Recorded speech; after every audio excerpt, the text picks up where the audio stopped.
All right, shalom, shalom, boys. Here. Well, I want to do a quick video talking about something very important to understand these dynamics as we go forward, uh, and definitely in the hour that we're living in, and that is cars and rentals. Okay, now I've told this story before. I'll tell it again. Of a situation that I had where I have an F-150 and I purchased this thing with 33,000 miles on it. It's probably like 170,000 miles on it because, hey, man, I do a lot of work. But there was a time a couple of years back where I was hauling materials to a community in Arkansas. Okay. I was driving this truck and the fuel pump went out.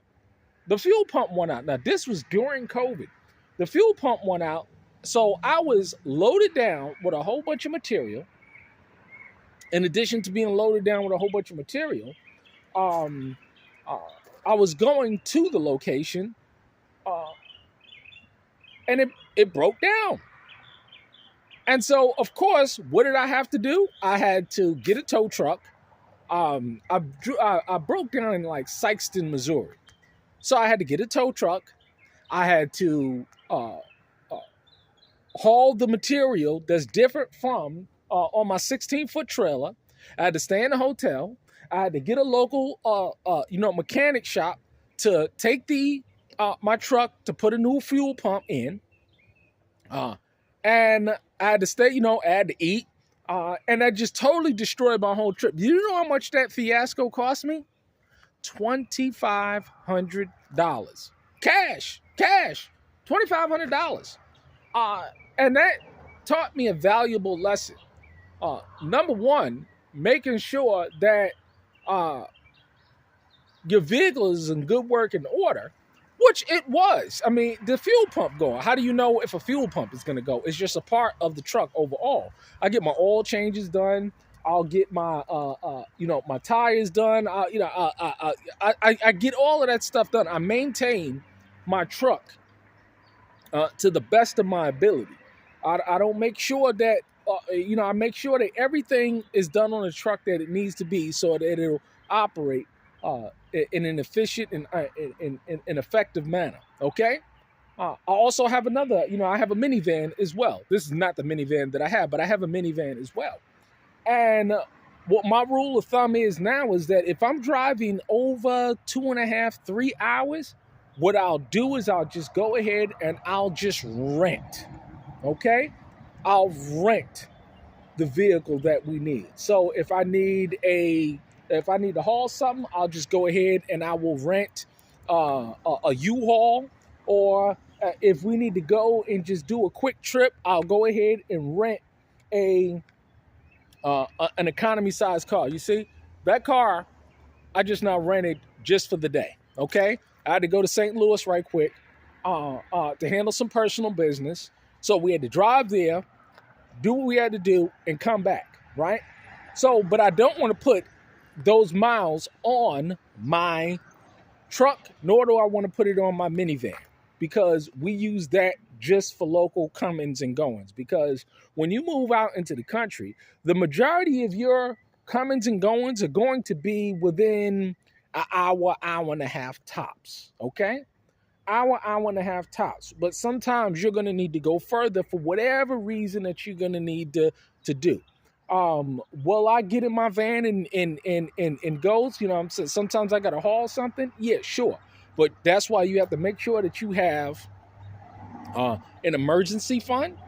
This is why you gotta make sure, and it's good to have friends as well locally. I've been in two separate situations, right? Where, brethren have called me up and they were broke down locally, right? And they either needed me to come out and get them and needed a tow, or they needed assistance with their car. And so I was able to assist as well. But see, these are the kind of situations that I'm talking about that takes place that you need to be prepared for.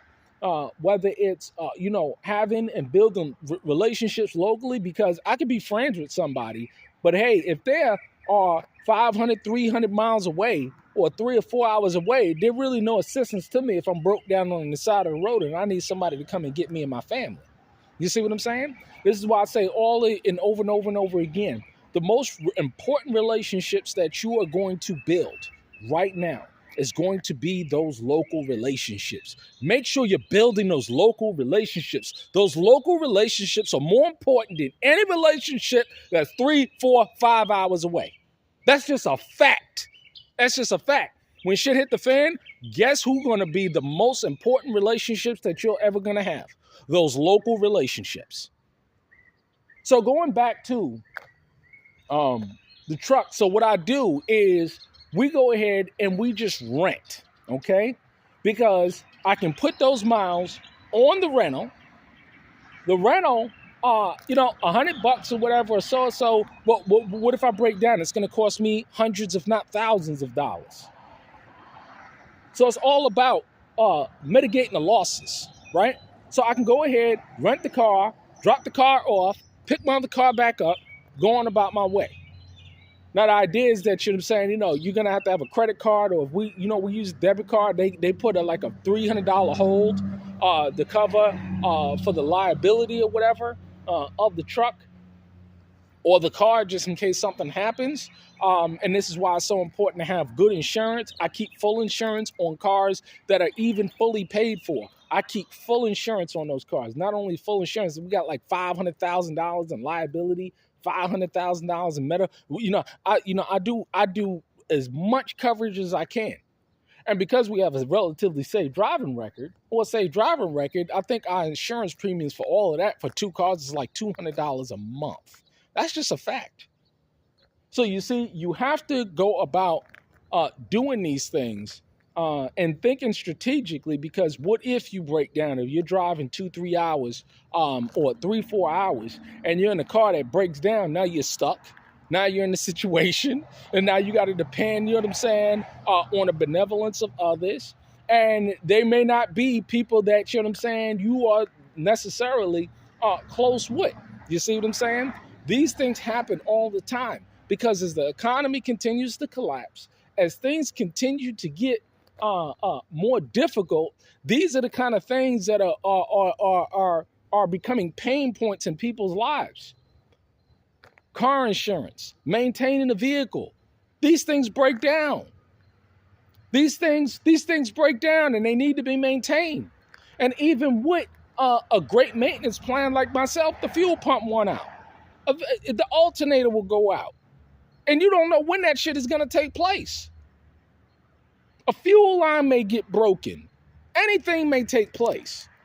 And you need to be in a situation where you can, mitigate these losses. So what we do is we go ahead, 3 hours, 2-3 hours away. You know what I'm saying? Especially if you have a group of people, go ahead and rent a van. Go ahead and rent a minivan. Go ahead and rent a truck. Go ahead and rent a car, so that just in case something happens, you're able to mitigate those losses. Now, if your truck is reliable and this and a third or whatever, fine. It's no problem with that at all. You know what I'm saying? No issues whatsoever. But you just got to do what's best for you. Personally, what we do is we go ahead and we rent. Go ahead, get the rental. You know what I'm saying? Return it. It's good. No issues. I ain't got to worry about putting miles on the truck or the minivan or anything like that. It's just more efficient to do it that way. Because I'm telling you, man, that scarred me big time. But from now on, hey, if I got to go more than a couple of hours, go ahead, rent a minivan, a U-Haul, whatever it is that I need.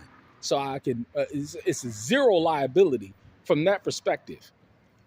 When I go ahead and rent, because the liability is shifted to the car rental company. If something breaks down, something happened to the car, I'm covered by the insurance. I ain't got to worry about it. Accident take place, I'm covered. I paid the liability up front. I paid the $500 deductible up front. You see how that works? Be wise. Sometimes it's just best to rent the car rentals company as opposed to using your own. Shalom.